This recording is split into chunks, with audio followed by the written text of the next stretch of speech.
Station Gang, welcome back to another installment of Ink and Insights, your weekly comic book highlight reel where E and I talk about our favorites from the past week of releases, Marvel, DC, Image, and the Indies. As always, your boy Stu from Dr. Doom's Fan Club here. I'm joined by my partner in crime, E from 9 Panel Grid. E, how we doing today, brother? Doing pretty good, man. Doing pretty good. Got my books, refreshed myself a little bit on last week's books here. I'm ready to rock and roll. Oh yeah, man. We got a great week in front of us too. I Yes. feel like next week's show is going to be mega. Read a couple bangers already, so I can't wait for conversations on the line. But yeah, we're here tonight to talk about. We're gonna do.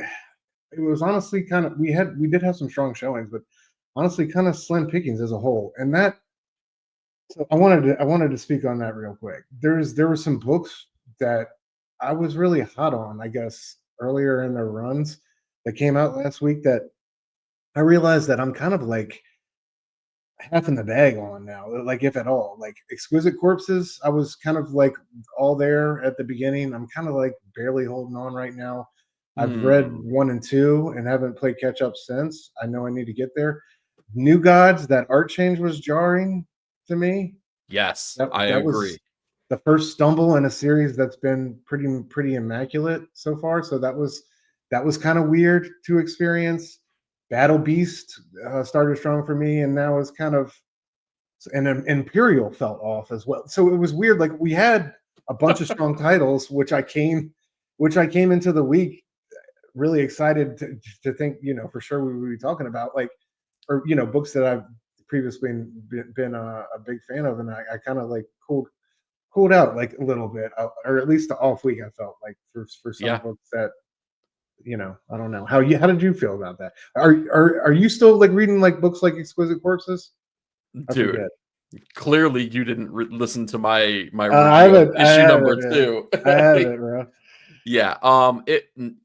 It was very much, and okay, I'm gonna say something, and let me give a preface to that. I totally understand that this is a large team of people, and the whole idea behind Exquisite Corpses is the Exquisite Corpse, where it's like, people finishing another person's, starting point, right? That's the whole idea behind it. Man, did issue 2 just hit for me like a tie-in issue 2, which is that great premise, great build-up. Issue number 1 is exciting, and then issue 2 hits, and it's just like for my interest level. It was exactly what that was for me. And it was a bummer. It was a bummer because I really like, God, there's so many good ideas that come out of that dude's head. Yeah. Sometimes they just fall flat for me, and I just need to play catch up before I play the final judge, jury, and executioner on that book. I still have hope in it. But I love the team around it, man. So I still want to, go back, catch up, and give it a chance. But I don't know. How about Battle Beast? You still into that one? Battle Beast was fun, dude. Yeah. In the same way where I was just like, Exquisite Corpses, blah blah blah. Like Battle Beast, I was all in for it. I loved the little witch story, the Hansel and Gretel type of thing, but then it flips it on its own head and kind of plays with that idea. And like, I'm also not looking for big things out of a book titled Battle Beast. Right. I'm here for the fun, and it delivers on that fun all of the 4 issues that we've gotten so far. So like, I'm not mad at that. Like, I'll take that all day. Yeah. Fair enough. And Otley's been doing a great job there. 3 indies I did want to shout out that have been doing a solid job. The Seasons by Remender, Ghost Pepper number 2 I really enjoyed, and I caught up with Falling in Love on the Path to Hell. I enjoyed the latest issue number 9. I don't know if you're so I just wanted to throw all those out there. Those were kind of like late reads by me, but I don't know. I enjoyed all 3 in different ways, but it was cool catching up with the Seasons. It'd have been a minute for that one. You still enjoying that one? Yeah, the Seasons, it's a different kind of fun than Battle Beast, but it's still fun altogether. Like I was on Nick's show Sunday morning, and we were talking. We were going over the new books that are coming out, and the Seasons. It's kind of cool.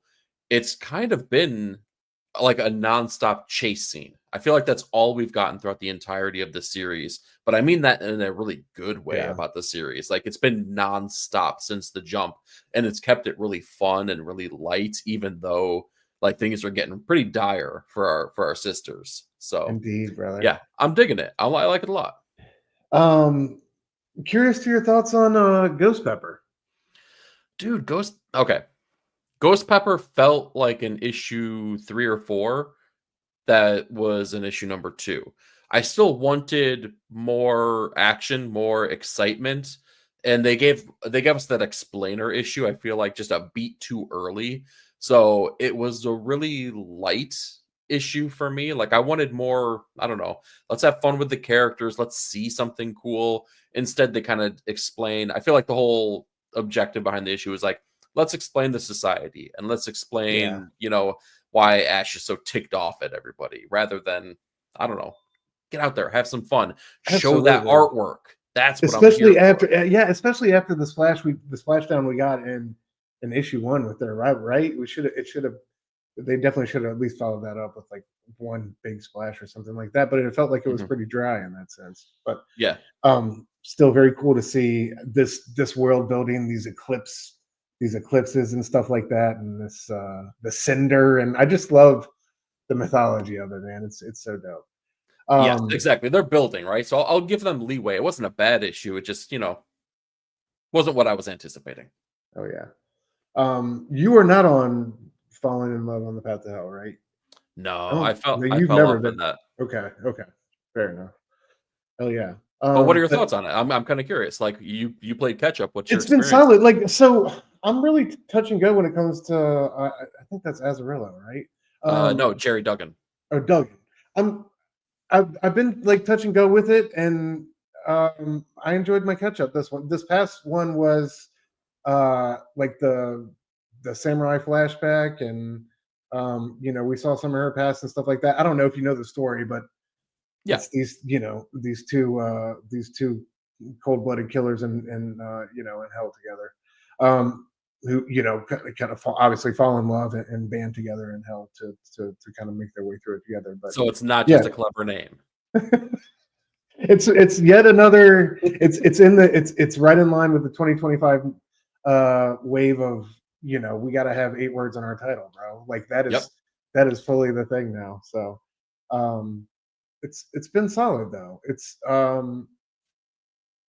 don't know if I got to see where it lands, like where it ends up to like fully recommend it. But it's been a surprising book. A book I don't think I thought I saw myself staying with for this long. I'll put it that way. So it impressed me in that way that it was able to hook me back in. That's a win. Yeah. So before we get into the night's books, we did choose. It's a bat heavy show, guys. Apologies and congratulations, I guess, are in order. But let's get to the chat real quick. Say what up, everybody. We got Bob in the building, bro. Hell yeah, that's gonna be one of the books covered tonight, man. There we go. Oh yeah, we need an absolute elsewhere crisis on Infinite Black Label Batman. I'm for all that, bro. Give me all the Batman on the Black Label everywhere.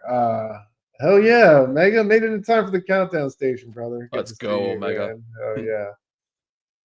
Omega says the new Exquisite Corpses is where it picks up, though. Hell yeah, I've been enjoying it. That's what's up, bro. Okay. Bob's still living Battle Beast, but he dropped Exquisite. Heard that. Catch up on Geiger, dude. The second arc. Ooh. Has been Yeah, I can't incredible with wait Geiger. to dive into this week's issue. I don't know. Yeah, I haven't. I thought they've done a really good job with the art up to this point. This one, it felt a little too rushed, and even for the switch up, I guess I could have been okay with the switch up if it still didn't feel a little bit like they were trying to meet the deadline. Like it just felt Yeah. like there was a ton of shortcuts taken, and that was disappointing because it's been the star of the show for so often. That said, Cagel's little bit that I think he got to do in the beginning on this one, if I recall correctly. I Yep. get it confused with who guessed at the beginning on which issue, but yeah, man, that was extraordinary. And Well, It's Like felt his like every like art change has been purposeful in the past. This is the first issue where I didn't feel that purpose behind it. It just felt like here's another artist. Like and the art it was sound, it was fine, right? But like it just didn't feel like there was a meaning behind it. And that's what I don't know, took me out of the experience. Yeah. It kind of gave me Nick Darrington vibes, if I remember correctly. But Yeah, I see that. I see that. yeah, where was I in the chat? Sorry, guys. Let me catch back up. Hey, we got Paul in the 619 in the building station, brother. Happy hump day. Good to see you, my man. Hope you're doing well. Y'all make sure you sub up to Paul, dude. One of the best dudes in the community out here. Heck yeah. We got Simpleton in the house, got a dip. Hell yeah, man. Know how that goes. Get those cool do what projects you gotta done. do, brother. Good to see you, man. Thank you for stopping in. Petrolhead slapped. Hell yeah. Was that the same artist? Oh. That totally makes sense, if so. Okay. But or no, I wonder if it was the New Gods artist, if he's saying that. But oh yeah. Thanks for coming through, guys. Hope everybody's doing well. Good to see you all again. Thank you for all of you who were also in the building last night with us as we kind of rounded up the news of the month and talked about Diamond and really had a revelatory conversation with E. And I knew this was coming. Yeah, we're gonna get to it before we get to anything else about the blind bags, y'all. So I just want to encourage everybody out there to stock them up, save them up. We're gonna send them to E, in waves. We're just he's just gonna come home to 20 packages of blind bags on his door one day. So just want to encourage everybody to do that and help me terrorize him for many days, many days in the future. So yeah, but a great combo with E last night over on Non-Panel Graveyard. Check it out. E, I encourage you wanted to respond? Yeah, I'll let you. Yeah, respond. I do. I would encourage everyone ahead. on my side to go ahead and go back to notes of the editors. Leave hashtag blindbagno in the comments if you're in my camp. If you understand the plight that I'm going through, man, go ahead and blind bag no. I feel like it should be more specific than that, like blind bag no, because I have like this weird childhood trauma / phobia about it that I haven't been able to let go of. That seems like a very long hashtag. I'm trying to keep it simple for the people. Just saying. Let's keep it blind bag no. Whatever. All right. Yeah, but great combo last night. So y'all check us out. But anyway, man, let's get into it. Escape number 1. We talked about the man last night, about your incredible interaction with him at the Cape and Cow Con. Rick Remender, Daniel Acuña. Escape number 1. This one, was it was beautiful reading the Rick's little bit and the at the end of the comic, talking about finding out about his grandfather's hidden history from him, basically, right? As a accomplished, distinguished pilot during World War II. It's something that his father and his grandfather had a strained relationship. It was something his father never really mentioned to Rick. And, he talks about the addiction and the trauma that his grandfather brought home from war, how that shaped his father and how that shaped his father's relationship with him. And I just thought that was really moving. And then not only that, but on the other side of the coin, linking up with Daniel, they had both talked about collaborating, linked up with Daniel. Daniel had 2 grandfathers who served in the Spanish Civil War. A deeply personal story to them both. And I think that's evident from the jump here.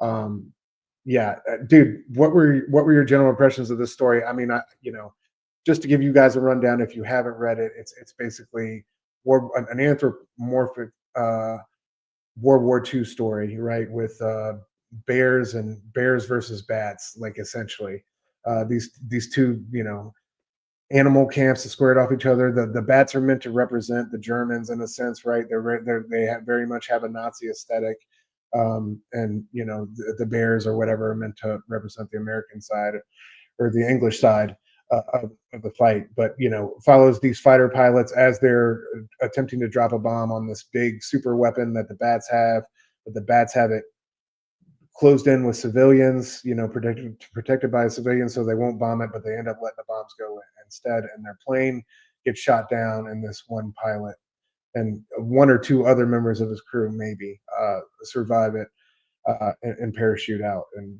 that's all in the first issue. But Acuña's doing inspired work. It's obviously, like we just talked about, a very personal tale to the both of them. And this one was just a joy, and yet another, just like we spoke about last night, dude. A one-on-one with the artist. We know this is going to be all Acuña all the way. It's going to be a masterful story, and it's just like this guy coming off of Avengers Twilight. This is in that same vein, but also something else entirely. I love how he does his own coloring. This one was just a win all the way across the board for me. Anyway, I've babbled long enough, dude. How did you feel about this one?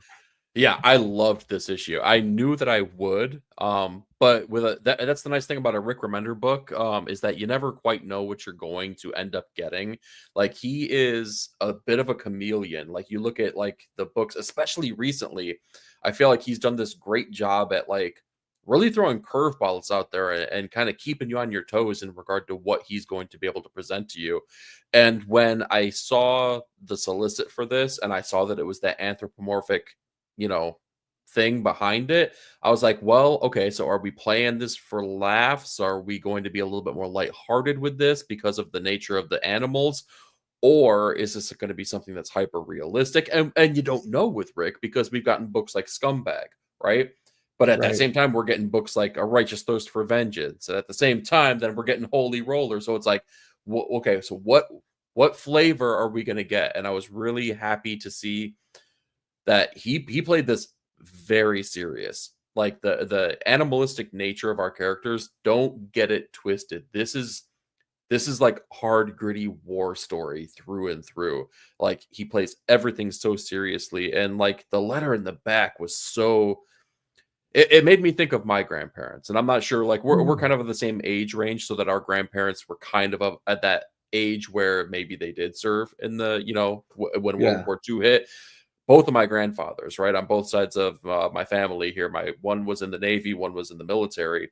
Both of them served in World War II, and it really made me think of all the stories that's not only that I heard from them, the stories that I could hear, but it really made me think about my father's relationship with my grandfather as well, because I can't say it was similar, but there were pieces that I've heard in the past, right? Like, at a time before PTSD was something that was a known thing, right? That was even had a title for it. My father very much like experienced that through his father, who was still dealing and reeling with the effects of war on himself and on his family and things like that. So it had a weird familial thing like grasp on me as well, Yes. seeing this story. But again, nothing is played for laughs or giggles or anything like that, even though it very easily could have been. It's all serious, and I think that Acuña does a really great job at really pushing that forward as well, because again, he just kind of follows the narratives, through line, and really delivers. Oh man, like there's that scene where the gunner at the bottom of the ship, where we kind of find out what's happened to him. Like, it's Yo. there's some gnarly stuff that's going on in this book here, and they're not Yeah, afraid how about to that get into line? How that. about that line? I used up all my 9 lives, so I had to borrow one of theirs. That shit was cold as hell. I was like, oh, Dude, okay. I was like, and this that's the little thing. alley cat is talking his shit. I was like, I love this. This book is full of those lines too. Our main character, I remember when they were talking about completing their mission, and they see that things are going to go sideways a little bit, and there's like, the average lifespan of one of these ships and one of these missions is 11. We're at 17, boys. We're already past our lifeline. Yeah. Let's move forward. I was like, whoa, this is amazing. It just it hits in every single way, like a great, that a great war movie hits. You get that within issue number 1, and the way that it ends and leaves you, it makes me really excited to where they're going to take it, because there's so many possibilities and so many opportunities where they can go with this, and it's just dope, man. And I know I have all the confidence in the world in this team too, which gets me even more hyped. Yeah, absolutely. I love what you said there about like our grandfathers, man. Like that's especially true. Like both my grandfathers served in World War II, and one was in the Army, one was in the Air Force, and it's just wild when you think about the impact that had on members of your family, your like my father, and how that carried on to me. So it's especially poignant in that way. Um, Dude, going to I don't know if you guys have ever used Ancestry.com, but I found out some fascinating things about, especially the Hoskins Civil War history, and through Ancestry.com. We had um, George Washington Hoskins fought for the Confederacy in the Civil War. He was a deserter. I found a court martial signed by Robert E. Lee for him. He Oh went and wow. yeah, he went. So he went. He was with the Confederacy. He fought in Gettysburg, and he was in an intense part of the fighting. And on the third day, he survived that. And on the way back to Virginia, I guess on the walk back, he deserted the army, and he took his rifle with him. They charged him for the rifle in the same documents that the court martial was with. So it's like, I don't know. It's just fascinating to think, even like as far back then, like what he must have seen, what he must have gone through. Um, it's how he acted in the face of war. It's wild to think about, man. Oh You yeah. know what I mean? So Yeah, dude. There were so many like stories that my grandfather, who was in the Navy, that he told me, and I was still a kid, so like I never really got like the big war stories or anything like that. But one thing I'll always remember, and like it's one of those stories where I hope it's true, but I feel like it's more of one of those big fish kind of tales. And when I say big fish, it's actually really appropriate for this kind of story too, because what he used to say is that when they were on their ships, right, and they're in the middle of the ocean, the guys used to go swimming, and when they go swimming in the middle of the ocean, well, guess what lives in the ocean? Things that are going to attack you and eat you. He's like, but let me tell you, none of those fish and none of those things ever messed with us, because every single time one of us jumped in the water, we had our sharpshooter right up there, and he would always have his eyes beaded on anything that was coming near us, so we never had anything to worry about, just pop pop pop taking things out as they were swimming around in the middle of the ocean right outside the ship. I'm like, that's that's such wild, a man. baller thing to do, dude. I so hope that's real. And if not, Yeah, that's that's on still some Charlie. amazing. That's on some like Charlie Don't Serve shit. You know what I mean? That's like Duval on the beach. Yeah. That's dope. Yeah, it's wild to think about what they went through, what they saw, what they experienced. And I like, even though, excuse me, it's at the end of or I mean, the beginning of the book rather, and it gets a little talky, but I like that bit of conversation between our captain and his co-pilot, right? About Yeah. you know good versus bad and morality, and does one bad leader make an evil population? And I found that conversation and that theme established early really fascinating, and I can't wait to see what they're going to do with that, because clearly this guy's behind enemy lines. He's gonna get linked up with a bat. They're gonna form like some unlikely friendship or something like that. You know, maybe. Yeah. Or, Maybe.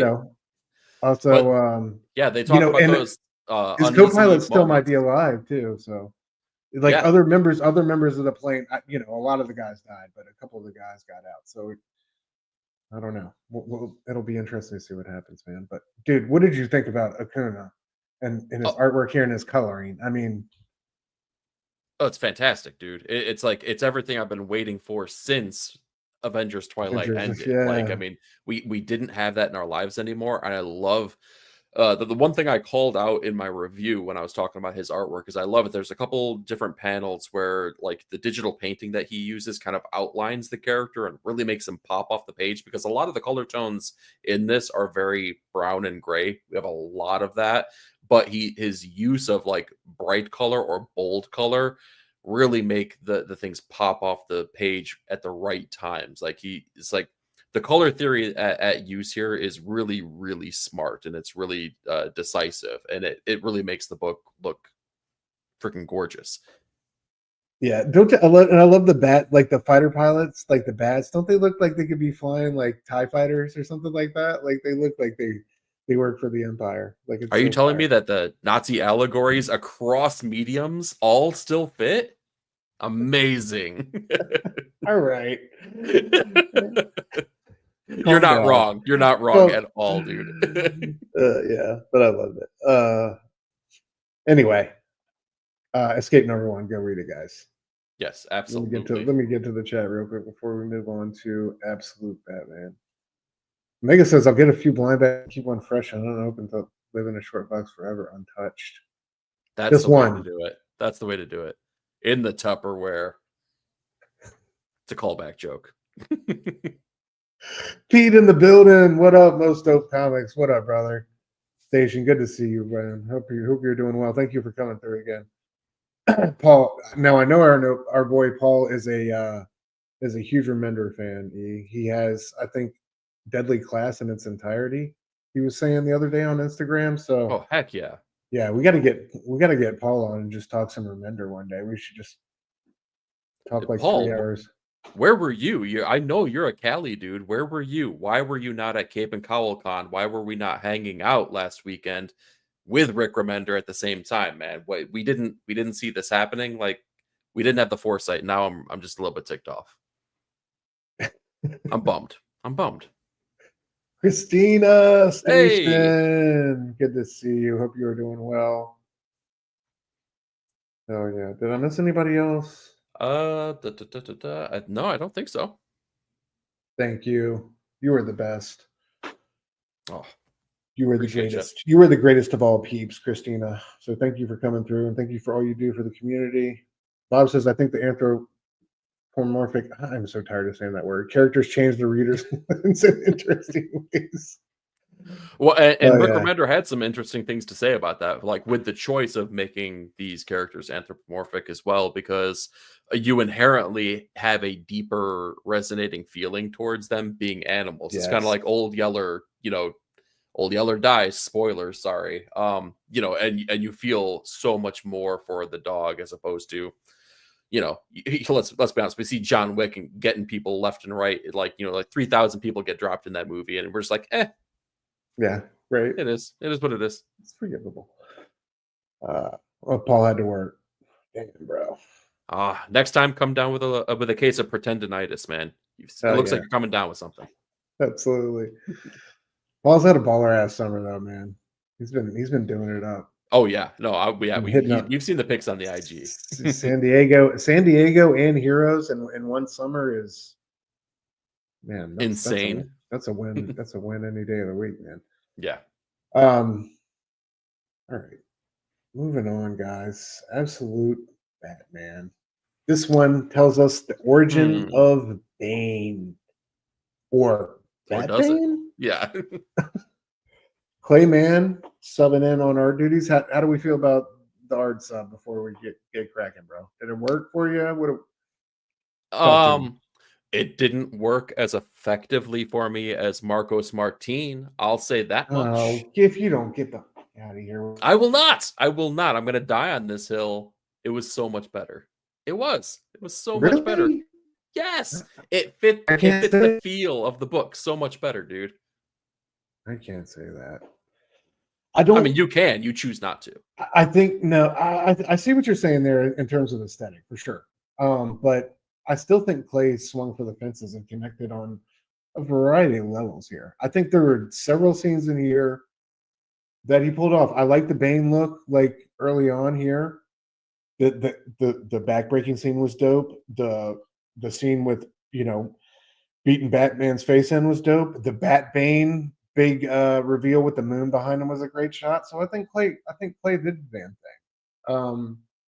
It's just, I think both Nick and you were saying after the last issue, this is kind of a weird juxtaposition to throw us into. You know what I mean? Just because like I felt like we had our big swing and now, it bummed me out. I don't have the title page, but getting to that title, Abomination Part 3, and like thinking about those past two. Oh yeah, you know what I mean? Grotesque muscles. And this one is like the women on the beach with the Joker, and it's just like, I don't know. It didn't have that feeling like a surrealist William Blake painting, like the other two. So I don't know. And that way, I definitely think it's a bit of a misstep, but it is what it is. Well, Maybe I just whatever is crawling around in the Joker's girls' bellies is the yeah. What abomination is that that? I don't know, but it What is creeped it? me out. It creeped me out, dude. Like Same. And I that like went line was back and like, like looked for ew. clues. I know. I was like, what are y'all talking about? Like, and it was so random because it's like Bane and the Joker having a conversation, and it's from the dad's point of view, right? And it's like he Yeah. saw maybe things moving around in their bellies, but okay, so it took me more than a couple reads to make sure it was the what if situation. You know, I for me that narration and that structure didn't present itself as smoothly as I guess it did for some other people. You know what I mean? It seemed like you Yeah. didn't have any trouble with it, but um, I'm just a simple idiot, man. You gotta really talk down to me sometimes. I just make myself sound good in the edit. Most of the time, I'm just like, huh? Anyway, it was dope though. What did you think about the what if scenario, the Bane bat fight, like him breaking the plate over his face and all that stuff? It was okay. It was okay. I feel like we're too early on in the absolute universe to be playing with rug pulls, though. You know what I mean? Mm, Like we can't be like, oh well, we set you up to think something big was going to happen, but then we didn't do it.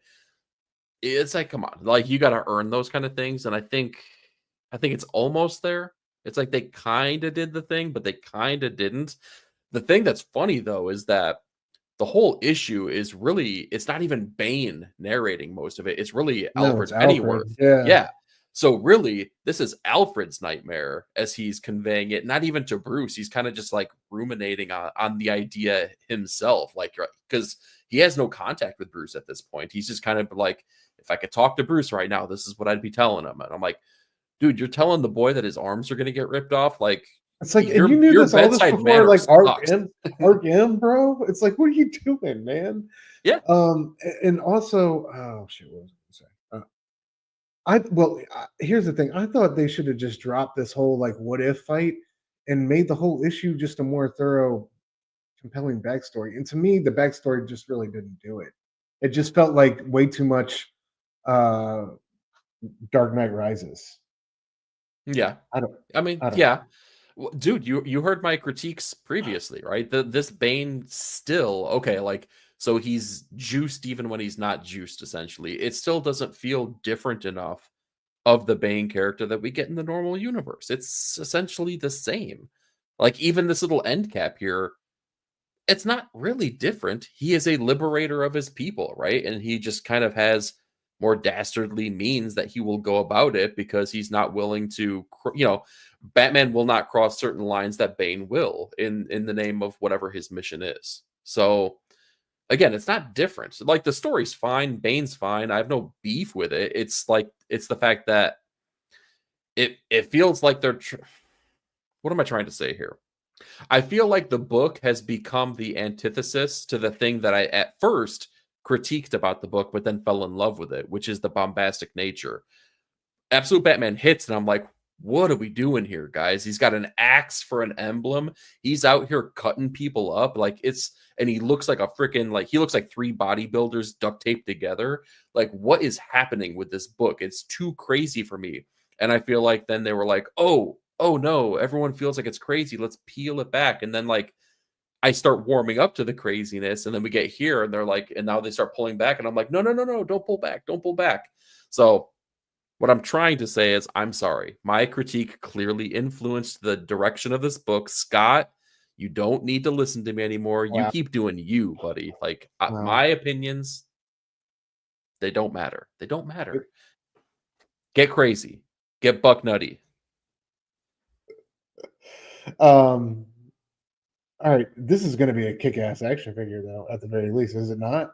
Tell me that. Come on. I mean, maybe it could. Does McFarlane I still have the know. license or the No. Damn it. I don't I think maybe he still does though. I think that there's For like DC, dual does he? I think there's like two different people. I think McFarlane can still do toys, but also what is it, Mattel? Was that the other person, like But the it's other not like company? before, man, where he was doing, IG lives every Friday talking about the new one he had coming out, and he was all excited. You know what I mean? Like, I don't know why they didn't It m- it might re-up not with be. him.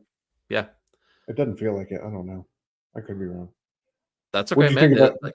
gives them more time to start working on other properties. Then, man, let's get some of those escape characters as McFarlane toys. I'd buy the heck out of those. I'm saying, hell Yeah. yeah, great call. What did you think about the ending here? Him going after the three friends, It makes sense, right? Like, I mean, Harvey, Ozzy, and Eddie, right yeah, here in the in Bane Shadow. like I think we both kind of like listened to off panel where he's interviewing Scott Snyder, and he talked about the fact that the biggest difference, like they talked about like the jump being that like, oh, this Batman doesn't have money, and that fell apart very quickly, and then the revelation was like, okay, well, the Batman in Earth Prime or DC Prime, his mission never ends, regardless of whether he has the Bat family or not, or has any connectivity. Batman has a mission. He's always going to be on that mission, and it's a solo mission. Maybe people just come along with him, whereas this Batman needs the people around him. So if that's the premise, and Bane understands that and goes after them, then that makes perfect sense. And I think it's a very clear through line that Bane would be smart enough to Truly go after break him. him, like that's Yeah, what he meant. Yeah, dude. What if he turns them all into projects like they did? Oh, Waylon. What? makes sense. That would be some shit. Yeah. Like, Absolute Penguin. I'd love to see Dragota's take on that. Come on. Which version of the Penguin are we talking though? Are we talking like? Well, so I think for me, I don't know about Riddler, but like thinking about Dragota do Absolute Penguin and Absolute Two-Face gets me excited. And like I feel like the way he went super crazy and animalistic, he could definitely do that with Ozzy. But then Two-Face could be like, I don't know. Even though Bane is kind of like more of the same in his design, I still love it. Oh, it's There's still something about cool, right? something Yeah. about it I really love. I just love like the teensy head. I love the mask. It all works for me. So, Dude, Omega is essentially reading my mind because that's exactly where my brain was going. Absolute Danny DeVito. He's out there, just, with his little penguin hands. just eating raw fish, that'd be freaking amazing. What? It especially makes sense in this because we saw what happened to our boy Waylon, right? Yeah, absolutely. Bob says it reminds me of Frank Castle. Same, bro. Incredible There we story go. arc. Speaking about Remender, I liked Absolute Batman, but it did read like fan fiction. This book is like 80s black and white independent. Yeah, at times it is. It does. It's kind of all over the place. I do agree with these critique. It seems like it stalls out, right?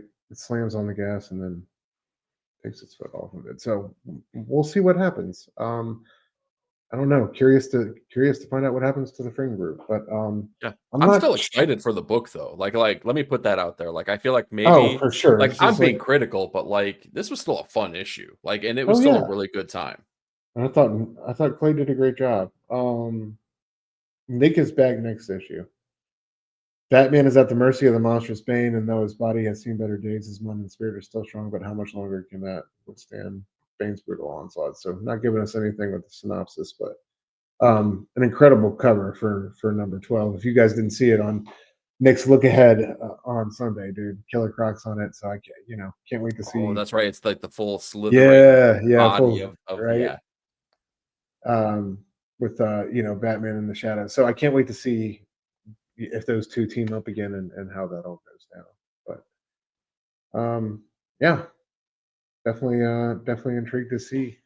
So keep an eye out for that. It'll be good to have Nick back. Yeah, definitely. Yeah. All right, moving on. More of the same here. Some more Batman, dude. But Batman's killing it right now. We're also going to go over Detective 1100 here in a second. Just a couple stories from that, but I definitely wanted to touch on year one. This one was fast paced. A lot happened in here. Clayface, or I guess this is Clayface for sure. That's Clayface and totally Clayface, yeah, Clayface and what is this character's AKA though, bro? Is it Hagen? Yes, Paul Hagen, right? Yeah. Okay. yeah, Hagen and Two-Face, aka Clayface and Two-Face, are, their plan isn't going into full motion now. They've, basically kidnapped all the senior members of Gotham across the board, city council, police, mayor's office, police, Jim Gordon himself, like you name it, and replace them with clay soldiers, as it were. And the bat signal goes up, and these two respond to it to find out that Jim Gordon is a clay man, and they try to take out the dynamic duo on the roof. I love this part, dude, with Batman learning the moves. Like, how great was that? It was amazing, man. Like, I love the fact that, like, it's all been So about cool. like basically Bruce being on, on Robin, right? And like being really ticked off when he doesn't learn things or when he has too much bravado and puts himself in danger and stuff like this. And this is the first time that we've seen kind of Bruce try to meet him at his own level, right? And kind of show him like, hey, you're teaching me new things now too. Yeah, absolutely. And I love also, like, the scene before this. They see the light in the sky, and like Robin's tearing through the house. Like, it's just, getting ready, and Alfred's trying to tell him not to run. It's just it's so, those little micro moments in between, whether it's Alfred or Bruce or all three of them, have really made the book from the first issue. Yeah. And it doesn't have to be anything in crazy, with crazy action going on. It's like those little moments where, you see that the back and forth between them, or the growing love and emotional investment and stuff like that. It's so well done here by Waid and Samnee. So master storytellers, just killing it. But yeah, they flee the scene of the attack, but it doesn't stop there. They get hunted down by helicopter, and they fire missiles on them with, innocent bystanders in the vicinity of the blast. Take out the Batmobile in an epic attack. Again, Lopes with the colors, dude. Throughout this book, it's just so good. Yep. So good. There's one panel, I don't know if I have it, but it captures, like, we're seeing a bunch of things happen, and we get this, like, this tinted red of the helicopter, and it's just like, so Yes. it's just so beautifully done. But yeah, I just love how they're able to transition one panel to the next, and the way, like, any type of explosion or gunshot, or the headlights, the way they play with the shadows here, I just think they've done a masterful job. Working with Samnee, and Samnee is just on another level. I said it plenty of times, but career best work here. Oh yeah, like the color palette is beautiful, and we've both said this before, but it is so reminiscent of the original Year One by Yes. Frank Miller and David Mazzucchelli. It's not the same, but it kind of pulls on that newsprint vibe and tone for the colors. Like the color palette that's being used seems very much in line with that, albeit from a digital aspect.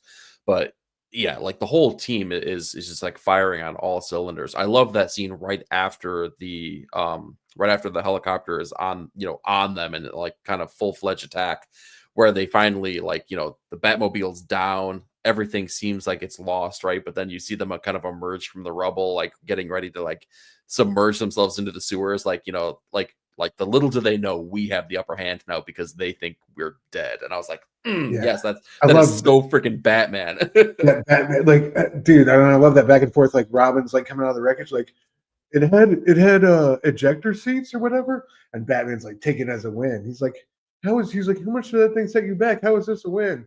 He's like, Grimaldi thinks we're dead, or we're gonna use that to our advantage. Yeah, dude, it's so badass. Oh yeah. The other really good thing about this issue too is that just like a good, like, horror thriller or suspense thriller kind of movie, it builds on the paranoia. This issue has a lot of like Invasion of the Body Snatchers or The Thing type of vibes to it, because you don't know who to trust at this point, and like everything is closing in on both Batman and Robin and Bruce and Dick. Like every angle, man, they have nowhere to turn that is safe. It's really just those two and Alfred are like the triangle of trust, right? Outside of that, nothing is safe. That's so true, dude. Like, there's that. I love that shot of they're on the rooftop and you see Jim Gordon's hand like slowly start to melt away, and Yeah, like as he leans it against the yeah, yeah. Batman's shock face. Like, it's so true. Like, that's a Invasion of the Body Snatchers is such a great reference. That's exactly what it's like here. Yep. But yeah, sorry guys, keep skipping ahead. The climax of our issue is our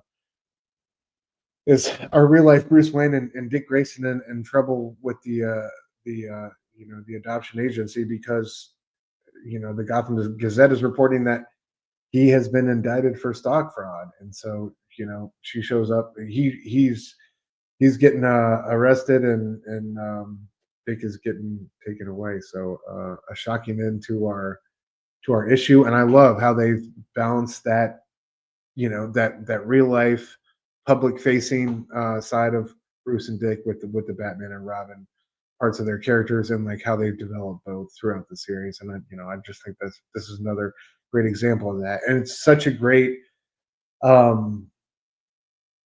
thing to see, like in regards to how far they've come from issue 1 or 2, when they were still getting to know each other, but like playing games and being annoying to each other. But now, like, there's a deep love and attachment, and I love Dick's emotion when they're getting separated.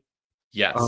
It was just it really just it really affected me more than I thought it would. Well, you saw that Dick was willing to fight for what's been established now, and it's different, but it's an earned difference. Like, we've gotten that throughout the entirety of the previous 9 issues, and really even in this issue, I feel like a lot of the relationship aspects were cemented in a good way. Like, oh, this is the Batman and Robin that we know. Like, we've delivered on that, and now, like, the shaky stability that they had, it's all been torn asunder, and they're kind of back into a way where they're separated now, but they're fighting to get back together. So it's ramping up to like really deliver a really cool end game for both aspects. Like, you have to look at Batman and Robin and Bruce and Dick almost as separate entities, because they're fighting it on all fronts as both personas now, and that's really cool. That's great writing from a person that's been in the game for decades. That's Mark Waid at his finest. Absolutely, man, doing incredible work. And again, I just love, like you said, like Bruce learning the circus acrobatic move. You know what I mean? He's adapting his game and his style to accommodate the kid where it works and where it's necessary too, right? Like, they're starting to really click on all fronts. It's just awesome.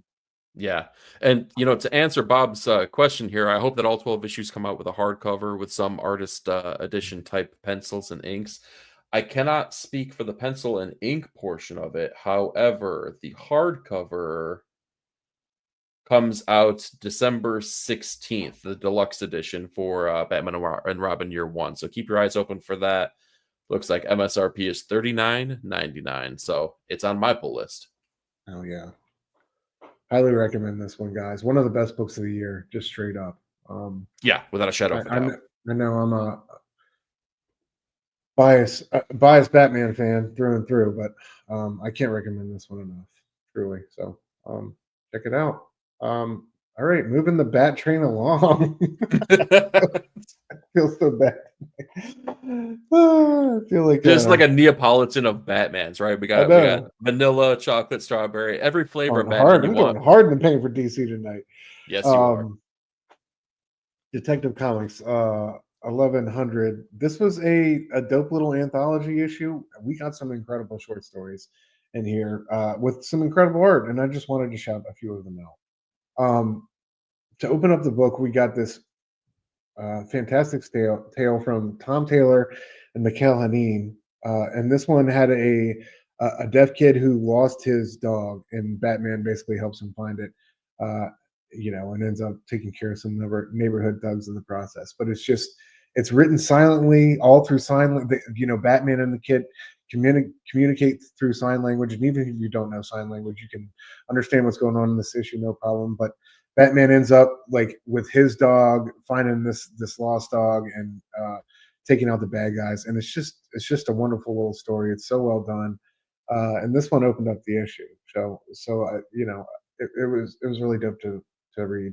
Dude, Tom Taylor, great writer. I think he like sometimes gets a mixed bag when it comes to reviews, but I think when that guy is on, he is tough to beat, and he's done some incredible things. So just want to shout him out. We don't always like feature a ton of his books on the show, but it's still a writer I definitely revere and respect. So Heck yeah, like there's been a lot of books of his that I've really dug in the past. I mean, heck, the only reason I'm not still on Detective is that we have 3 other Batman books that are just like killing absolutely it. killing it right now. Yeah, This is like Detective was really good for that first arc where he took over. It's just like how many Batman books can I conceivably get and enjoy? Because then it becomes a comparison game, which clearly it did anyways, because I had to put one to the wayside. yeah, I feel you. Um, Further on in the issue, we had this one from Greg Rucka and Oh, Alvaro Martinez Bueno. This beautiful painted artwork of this. We're in the hospital.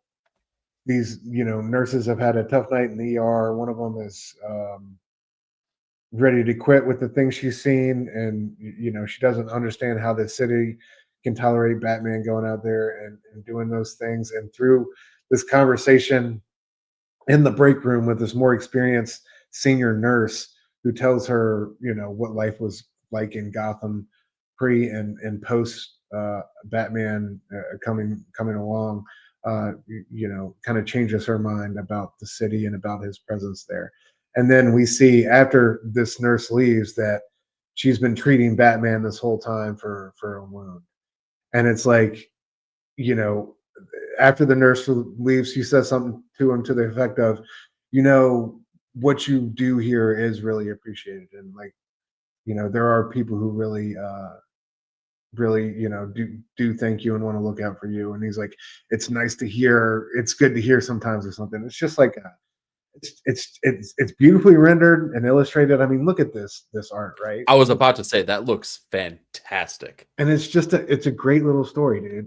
And it's it feels like a very real conversation between two nurses, and it's dope to. I think Nurse Nick would love it because we talk. There's a lot about the injuries we see uh, pre and post Batman. So it's dope, and like you get to see him in action, and how people do come in with broken bones and concussions, but it's not like the horrors of before. So just another great one. So this one kept on with it, and like when you thought things couldn't get any better, bro, Dan Waters and Bill Sienkiewicz.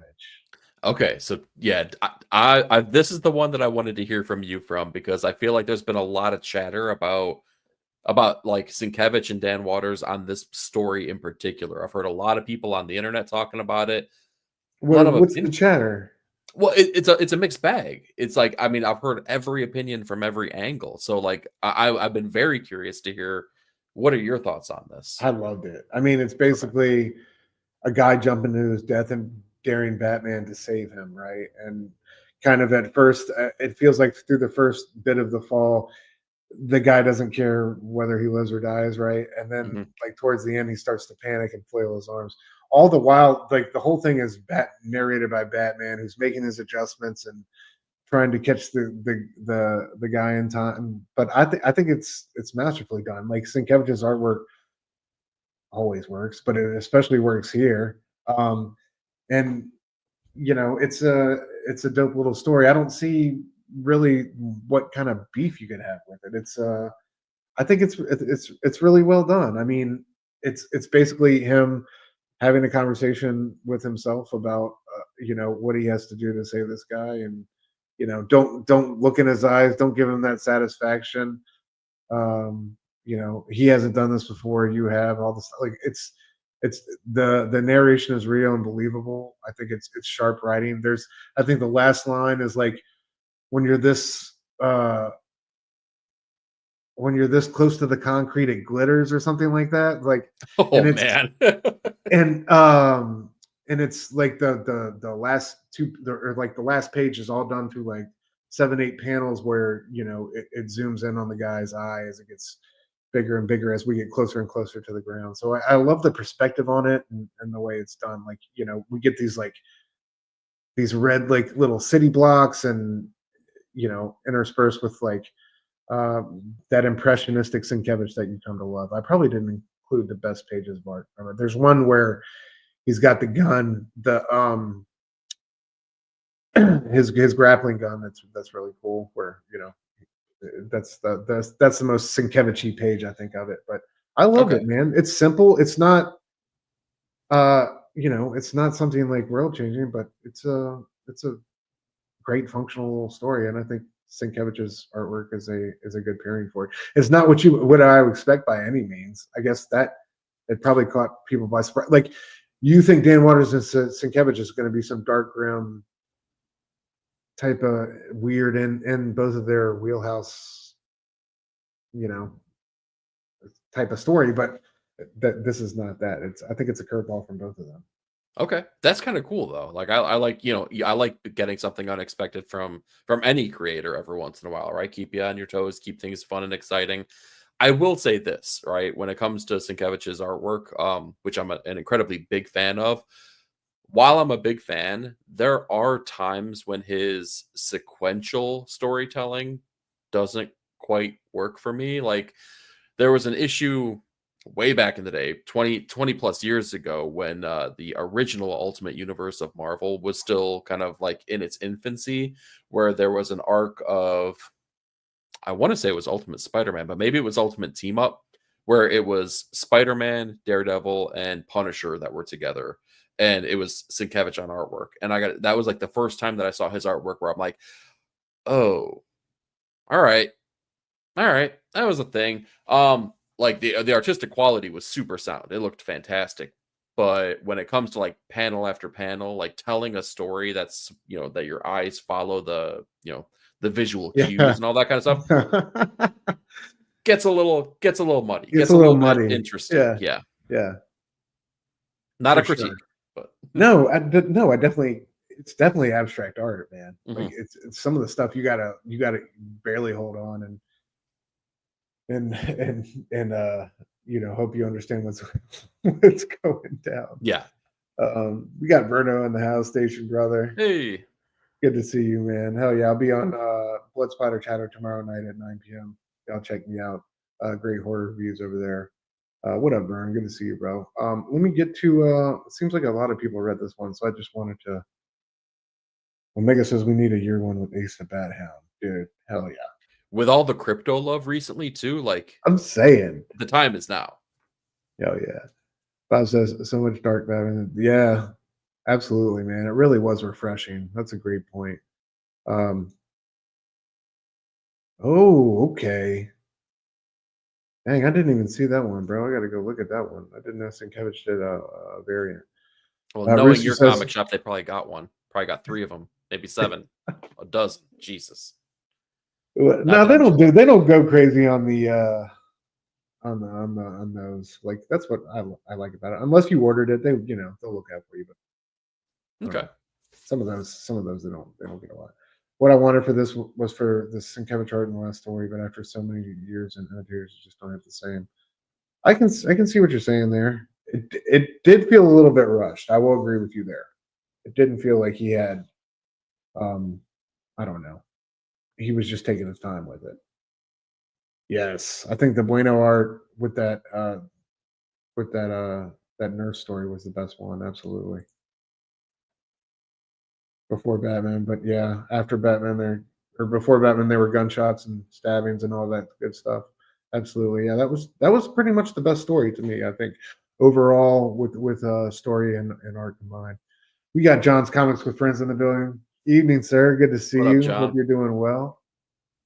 Hell yeah. John says Bill S can be somewhat hit or miss for sure. Yeah, absolutely. Sometimes it's rough, man. Well, yeah, we got Rooster Blue, calling out possibly the top tier one, right? Like when you're comparing things against Elektra Assassin, that's a tall order. We'll say that. Yeah. One of my favorite stories is like after Shooter gave him New Mutants, some guy wrote in a letter on Red Crayon that said, "Get rid of him, Jimmy. He's going to ruin everything." Yeah. People didn't know how to handle it. I hope Bill has that framed somewhere. That'd be amazing. Oh, dude, right.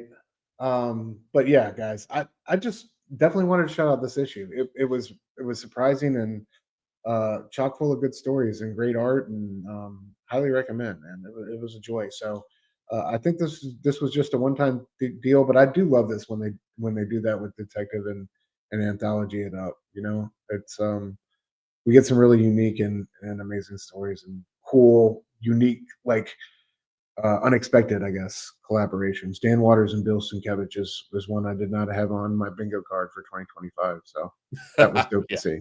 Well, and you, dude, you're an advocate for weird Batman, and if you're gonna get weird Batman anywhere, why not an Yes, all anthology? day. So, yeah. Amen, brother. Amen.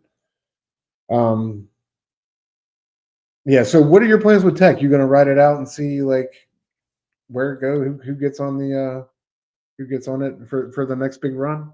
Yeah, I'm sure I'll come back and I'll read Tom Taylor's run and you know, and we're on issue 10 of Batman and Robin. I got a Batman slot that's going to be dropping off where I can start picking There other you books go. up. So like I'm ready to jump back on the train. It's just, you know, there's got to be time. There's got to be space. All right. All right. We'll get you back. Yeah. All right.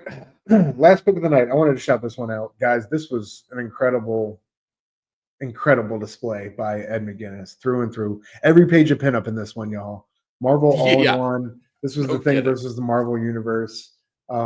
Basically, a Thing taking on a bunch of robots who've replaced all his superhero friends, including the FF. Ryan North wrote it.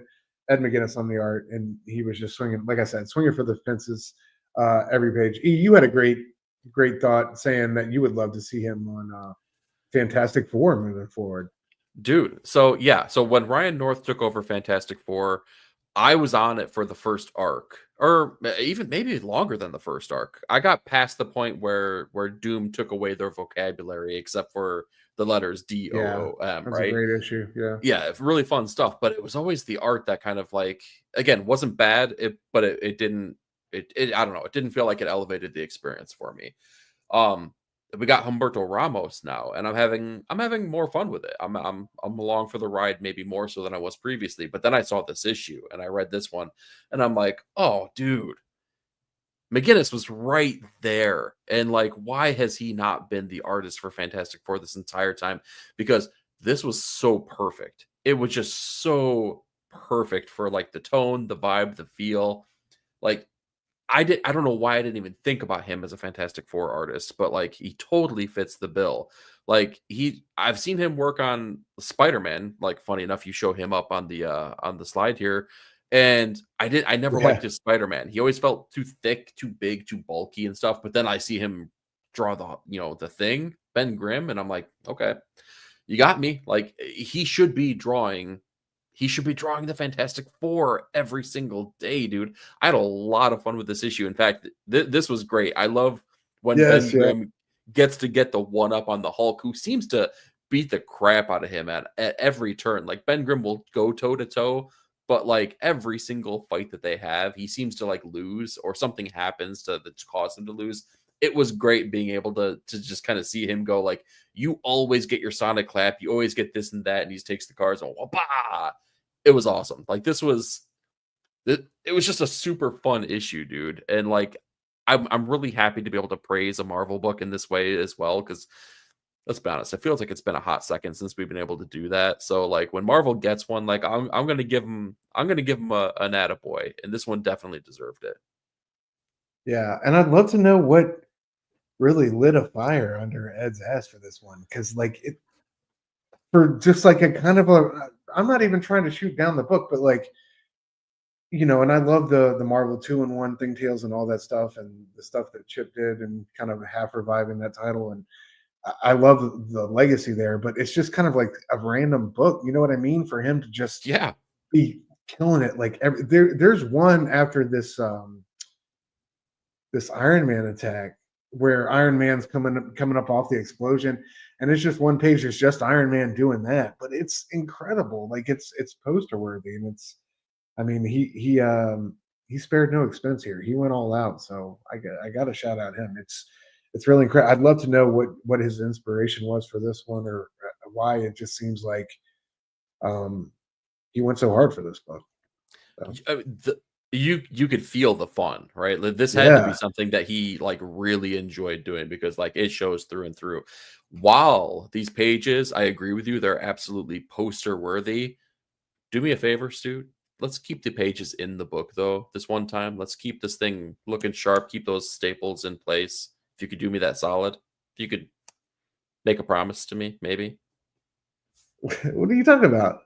I'm just saying, you called them poster worthy, and we heard all night last night about you taking these posters out of these Oh books God. previously. Jesus, I just man. I Would you just want to just let it know. go? No, I won't. I won't. Dang it! All right, that's fine. It's on your Um, bill. I completely agree with you about the FF though. That's a great call, and it makes sense because things got to be his guy, right? He's got to be a Ben Grimm super fan or something. Like that's got to be the story here. But no, man, you guys pull those pinups out, throw them up on the wall. If you got them in your No, old no, no, 90s no! Don't comics, don't take go them out of encouraging. there. Yeah, Don't go that's encouraging right. this That's right. juvenile, like, no, absolutely not. But like, speaking to Ed though, like, I like to doodle. I will not call myself an artist, but I like to scribble some things down. And I gotta say, drawing things that are like beautiful, like, is like zero fun for me. Like, I hate doing that stuff. But drawing this rocky monstrosity like Ben Grimm, oh my god. Like that is seems like a ton of fun. Like, that's the stuff that I definitely lean into and enjoy. And that's where I think the mindset must be there for McGinnis, because it kind of jives with all of his previous work as well. Like, especially like he had a big long run on the Hulk books, whether it was the Red Hulk or traditional Hulk, right? Green Hulk. But like, you could tell, I think he likes drawing big, big hulking dudes just like beating the crap out of one another. Yes, without a doubt, bro. Without a doubt. All right, well, that will do it for our books of the week, man. I tried to be, fair and cover everything, and I'm glad we did a little roundup there at the top before we got into everything. But yeah, is there anything else you wanted to shout out before we move on to our Comics of Futures Past? No, I'll shout out you for recommending this book, because I wouldn't have read it without you being like, dude, if you looked through this thing, it's kind of incredible. So thank you, because yeah, this totally would have flown under the radar. I would not have given it a look at all, and it was absolutely worthwhile. So thank you. Oh yeah, man, absolutely. That's what we do for each other, right? Make sure we were reading great comic books. So Try our best, right? yeah, man. All right, let's talk about Comics of Futures Past, bro. Ooh, see, I've never read Yes. any old Human Target. This is an interesting one here. So, Comics of Futures Past, released on August 20th, 2003.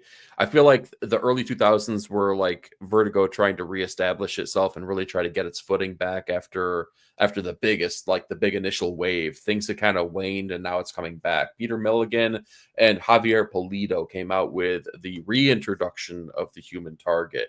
The interesting thing with this one is that we follow this character throughout the entirety of the story, and it plays it out as though it is the character that Christopher Chance is going to be looking after, maybe, or like is protecting and going to formulate a plan for.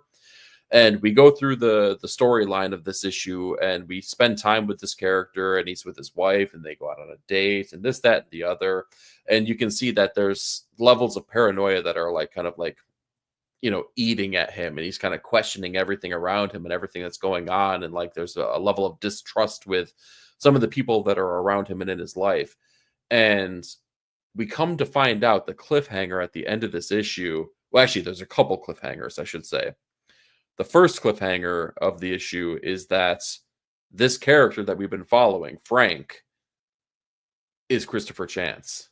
He just doesn't know that he's Christopher Chance. So not only is it the Human Target kind of taking on his duty, but it's kind of getting in so deep that he loses the entire persona of his original And no wonder identity. Tom King loves this motherfucker. No kidding, right? So that's the big revelation, and you think, oh dang, like I guess that's the big to do about this entire issue. No. We turn the page again, and we start getting revelations about this Frank character that he has taken the persona of. And remember, this was released in 2003. We come to the revelation that the character of Frank also was in the World Trade Center when the planes had hit. So it was very much a touchstone of the time for a 2003 type of book, where they were just at that point starting to get comfortable with maybe playing with that as a story mechanism, and really kind of like, I don't know, Mm, as a society starting to right. talk about it. So it's a Yeah. very interesting book. It's one of my favorite writers, Peter Milligan. I've talked about him at length for a lot of different books Dude, here. how I'm not Milligan and Polito? What am I Yeah, doing? the I gotta artwork check is this out. fantastic in this Yeah, too. Javier is a beast, dude. He's so good. Yes. Yeah, so Human Target, really awesome reintroduction again of this character. Killer creative team here. Comics of Futures Past here. I guess gave you guys some homework. Check this one out. Give it some love. It's definitely worthwhile. That's a heater, bro. Great choice. Yeah. Hell yeah. Let's see if we can get to the comments real quick before we get. Bob says he loved it. Hell yeah. Bob Great knows issue, what's up. man. Hell yeah. Hell yeah, dude. He did deserve it. He got that, Dude, too. that was the most exciting part of the issue for me, is when he did that and just knocked his head clean off. It was amazing.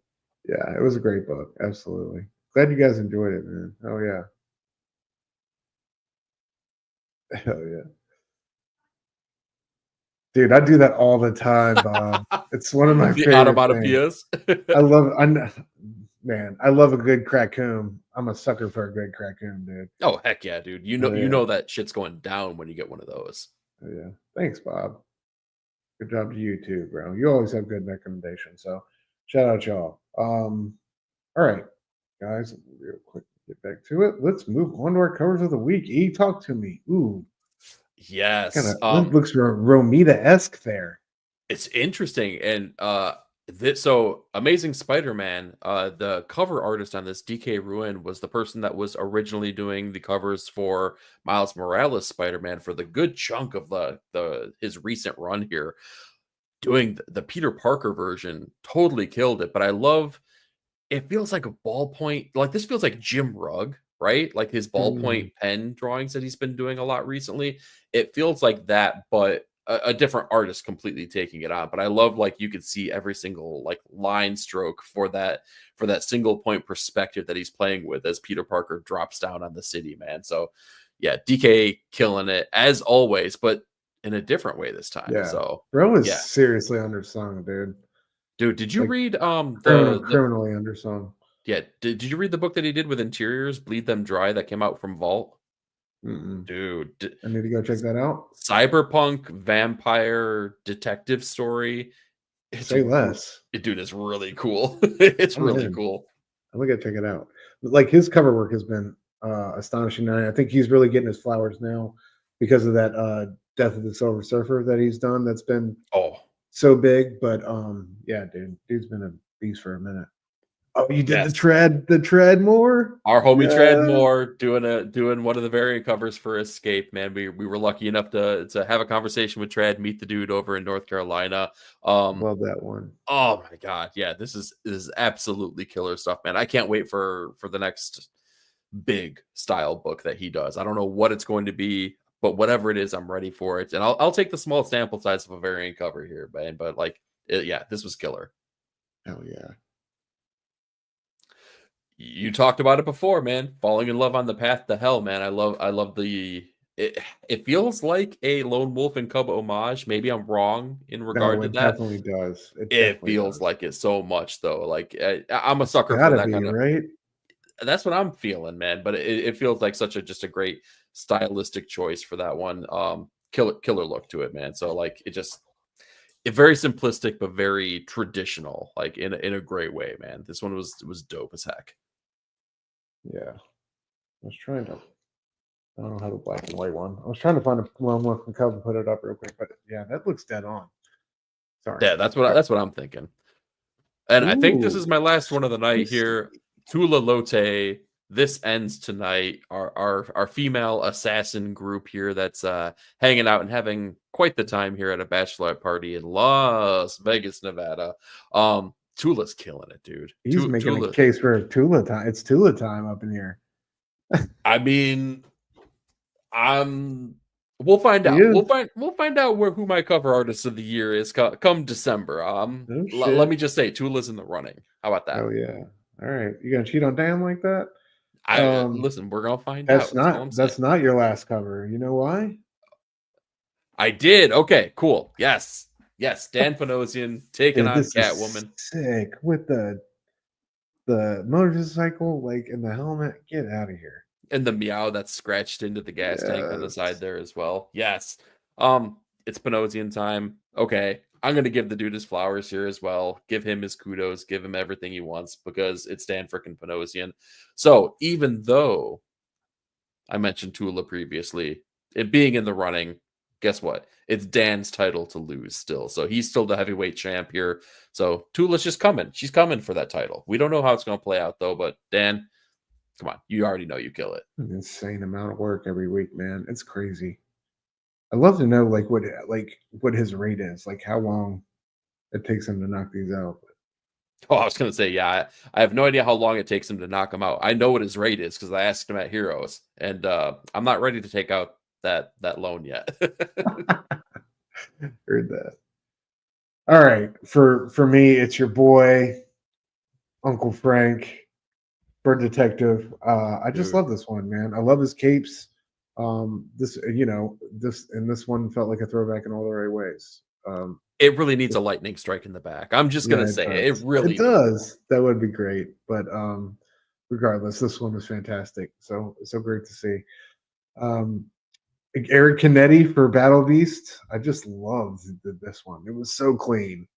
Dude, it's funny. You got to the variant covers before I could, and I started I loading knew mine you were up, gonna. and I dropped it in there, and I'm like, son of a bitch, he did it. He grabbed it. I knew you were gonna grab it. Yeah, I'm sorry though. This one is too fire, bro. Good. It is. It's like one of the better ones I've seen for the series so far. So yeah, I had to throw this one up. Maybe you'll get it in a blind bag. I have nothing to say to you. I crack myself up sometimes. Wolverine number 12, Juan Ferreira. I'm here for Juan Ferreira doing all these Marvel covers right now. Actually, he did one for New Gods that has Orion on like a light cycle. On the light cycle? Like straight out of Tron. It just looks incredible. That one almost made it on this slot, but I love this one, man. From behind Sabretooth versus Wolvie in the snow. What more do you need, man? Shout out Juan. Maybe we need Juan Ferreira on Wolverine interiors. Oh my god! If you ain't gonna be doing Turtles, don't tempt me. Well, what book did y'all cover on Nick's show? What is that? That Deadly Spider-Man book? Isn't he going to be on that? You guys were looking at it for the. Oh yeah, he's no, it's. Oh shoot! Now I can't remember. I thought it was Ultimate Black Eye or Hawkeye Black Eye. I thought it was Ultimate Hawkeye, but I think no. I think that's just because it's the same writer from that Deadly Spider-Man. Now I can't remember. Oh, all right. Well, either way, I hope here's to Juan getting more big work because he deserves it, and he did a great job on Turtles. So, dude, Alexander Lozano. I don't know what's happening to me, but I love this dude's. I love this dude's covers. I just love his designs and his art style. It's incredible. So Black Cat number 1. Did you get a chance to read this one, G. Willow Wilson? I did, yeah. What did you think?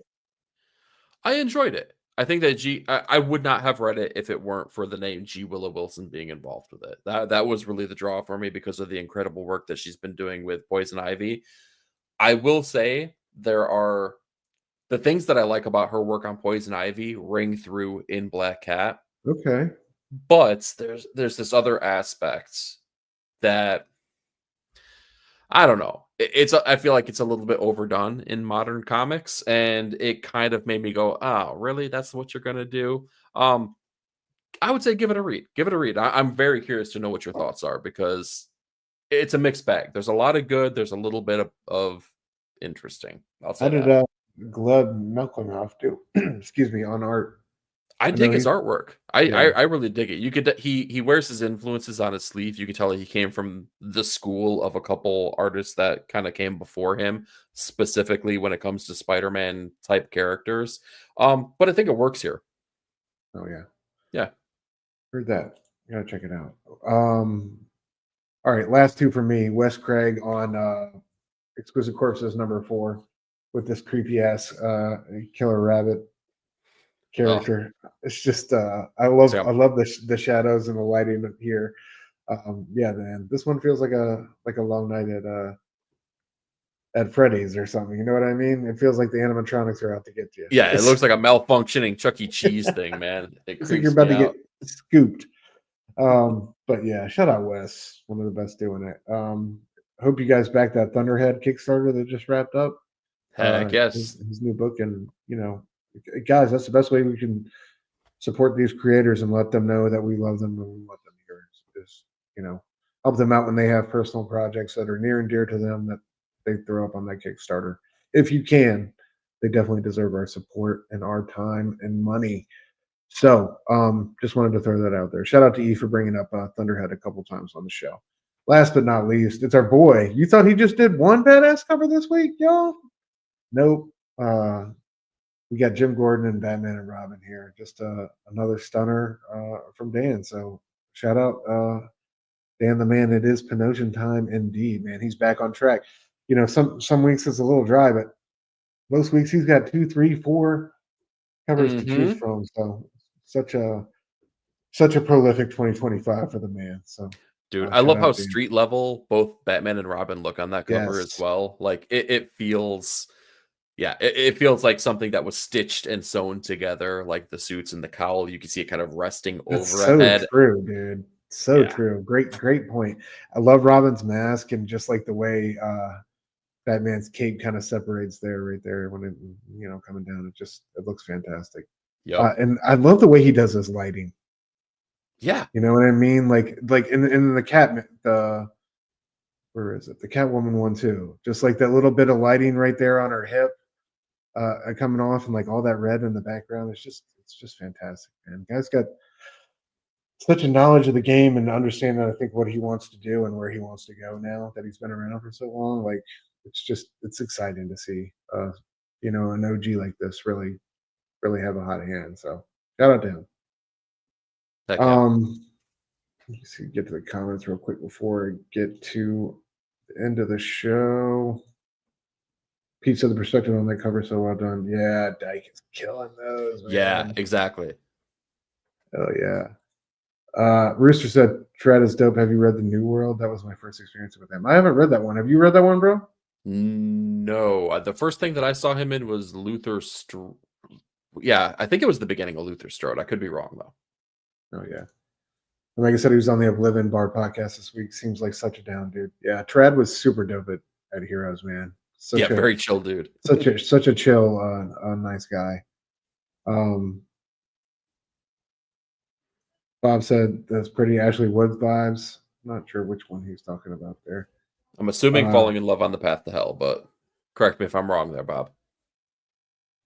Tula Time should totally be a thing, says Omega. Hell yeah, bro. Don't tempt me with a good time.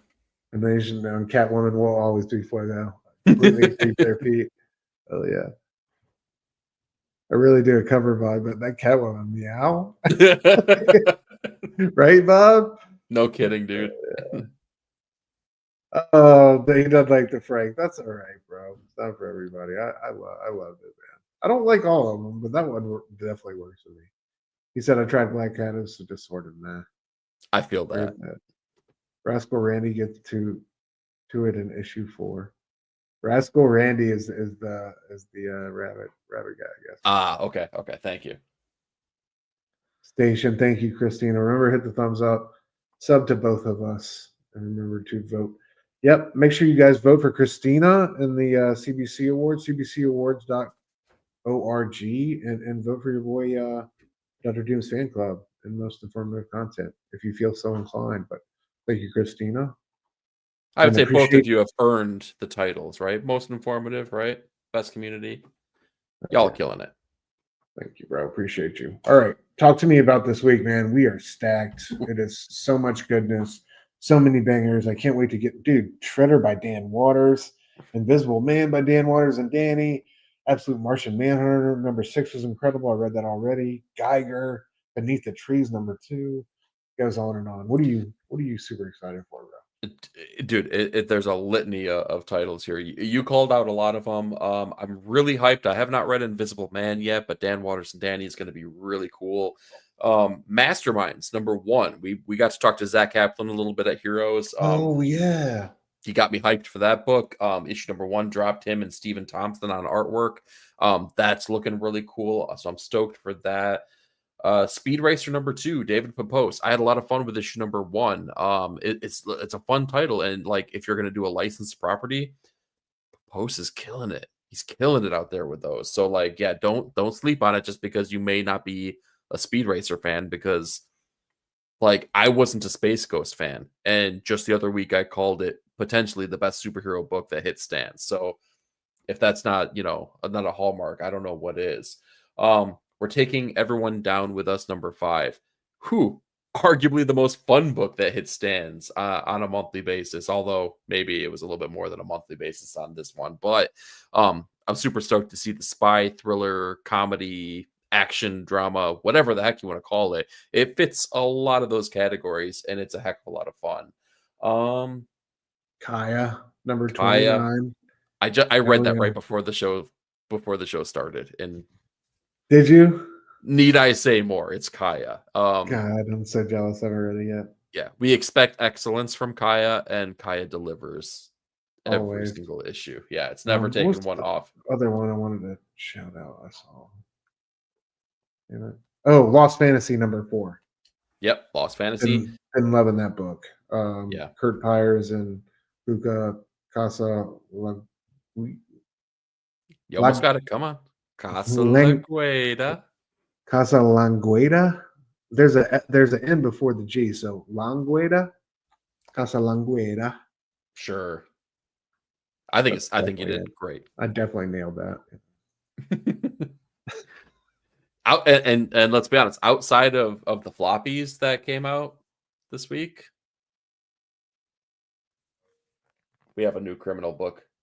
Ladies, gentlemen, guys. If you pick up only one thing this week here, I have not even read this, but I can guarantee this is going to be a banger, man. A brand new criminal story by Ed Brubaker and Sean Phillips, featuring some of the characters that have been in some of the other stories here, particularly from Bad Weekend. My heroes have been all my heroes are junkies. Like all of the characters that you know and love, or maybe loathe from Criminal. Check out the knives. I'm super stoked to get into this. I'm trying my best not to jump in because I know I got to fly through a bunch of books to get the weekly reviews done. That's got me hyped, though. That's got me super hyped. Yeah, absolutely. Also, Drone by Jesse Lonergan dropped last week. Yes. I think you mentioned that at some point on one of the shows. So y'all make sure you're checking that one out. Heck yeah. Yeah, get your hands on that. Omega says we're sleeping on Sleep from Xander Ken. I read issue 1, bro. I need to catch back up. I did it, and I did enjoy it. I was intrigued to check out more. I just need to. So Sleep from Xander Cannon. I'll definitely give it a shot. You see me, Omega? I'm making notes right now. Sleep. Yeah, got it. Absolutely. Y'all ever got recommendations? Send them our way, and we will definitely try to get to them. One I forgot to mention, I did at the top, but definitely wanted to give a little bit more hype to Dan Waters doing Shredder. Going to be awesome. We got Dan Waters on Shredder. We got Alex Packnadell on Casey Jones. Yes, dude. Like, that's exciting times. Yes. So definitely excited for what what is that collective called? The Dan Waters, Ron B. The White Noise. Yeah. Yeah, man. It's good to see those guys really getting their just desserts and getting these big gigs because they deserve them. They're incredible writers, and I love the elements of the past and the creators that came before them that they represent and kind of embody. But I also love all the brilliant new things they're doing with the art form. So I don't know. It's great to see them shining. Yep. Not only that, but shining in a lot of different facets too. It's not just them doing creator owned stuff. It's not them just doing licensed stuff. they're spreading their wings everywhere, right? Like, Yeah, and we man. got a little bit different flavor from each and every one of them. So, like, kudos to all of them for doing killer work everywhere. Absolutely. Amen, brother. All right, dude. Anything else you want to say before we get out of here for the evening? No, catch us everywhere, but most importantly, catch us on patreon.com/ink and insights, where you can catch all of our previews for the upcoming episodes that we have, for notes from the editors and ink and insights proper, along with all of our newsletters. Spoilers, by this time next week, you will have issue number Yes. 3 in your inboxes, ready to rock and roll. So be on the lookout for that. Did I mention that it's free? Did I mention that while it says patreon.com, it is absolutely free? So don't hesitate to sign up. Other than that, you can catch us all across the interwebs here. Stu at Dr. Doom's Fan Club on YouTube and IG. 9-panel grid, the number 9-panel grid for myself on YouTube and Blue Sky with NINE, 9-panel grid over on the IG, and Nick Comic Culture, Nick_comic_culture on the IG, and Comic Culture on YouTube. Check us out everywhere, because I'd like to believe that we're putting out really good stuff, and y'all are here with us and you're making it that much better. So thank you, everyone.